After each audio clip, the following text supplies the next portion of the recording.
Hello friends, and welcome to the beginning of another epic sewing adventure.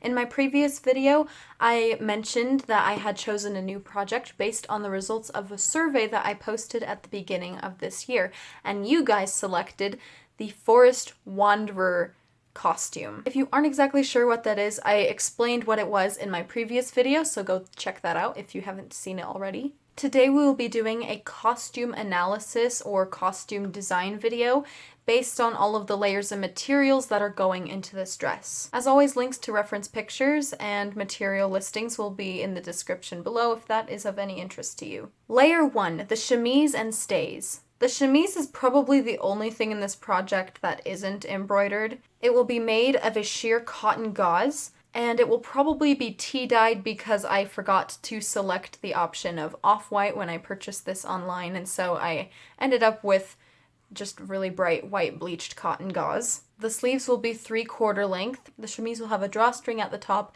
and be about knee length because it needs to be shorter because I'm gonna also be wearing a pair of pants with this costume, and it'd be kind of impractical to have a floor-length chemise stuffed inside a pair of pants. Now, because this dress is completely fantasy, I thought it would be fun to combine corsets and stays.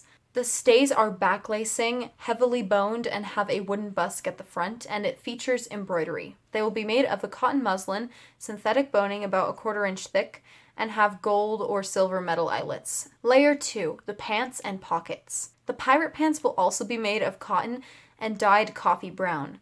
They will be cinched at the ankle and possibly feature more embroidery. The pockets tie at the waist and open at the sides much like an 18th century pocket. These will also be embroidered. At this point, I'm probably going to include a separate tutorial about free motion embroidery, and it's a type of embroidery you can do if you do not own a embroidery machine, and it's just done on the sewing machine, and it's really fun, and it's a method I use a lot in my projects, so I think that might be helpful if I made that for you guys. Layer 3, the green wrap dress. The fantastical design of this dress came from inspiration I took from this reference photo of a Jedi costume. So I'm somewhat replicating this bodice, but then adding a circle skirt and embroidering it to make it more feminine, but with an adventurous edge to it. The dress will have slits at the sides so that the pockets can be accessed. The color of this dress will be dyed Algerian ivy and have some darker forest green accents. Layer 4, the overcoat. This overcoat will be a deep blue, cut with a little flare, and have a silver metallic embroidery. There are also 8 gold clasps that close in the front, and once again there will be slits in the sides to access the pockets. Layer 5, the leather accessories. From this faux gray leather, I plan on making a satchel that hangs from the belt, to which is also attached a sword sheath, so I can finally carry it around hands-free. I've also purchased rivets and buckles for this belt, so we shall see if any of it actually gets to the sewing machine.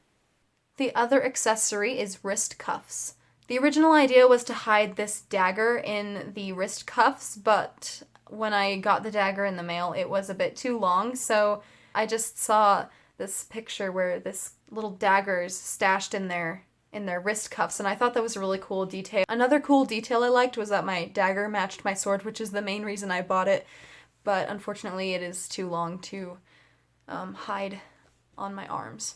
Layer 6, the Periwinkle cape.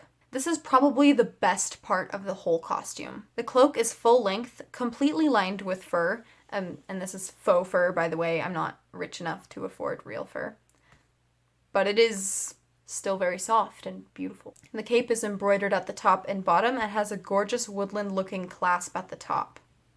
And if that isn't enough, there will be slits at the sides so that my arms can stick out.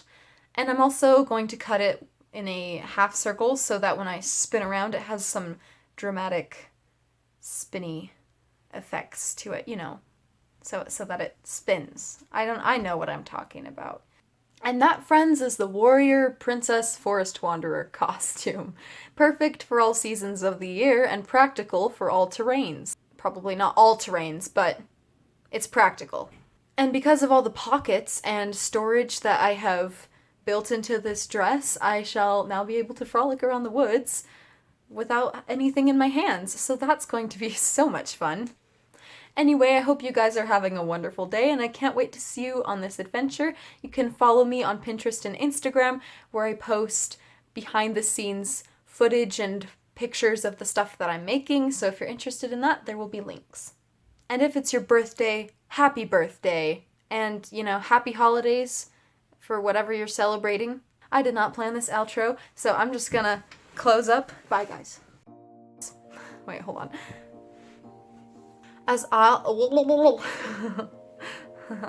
That's funny. Okay. Tutorial replica. Make it more. It's pretty nifty.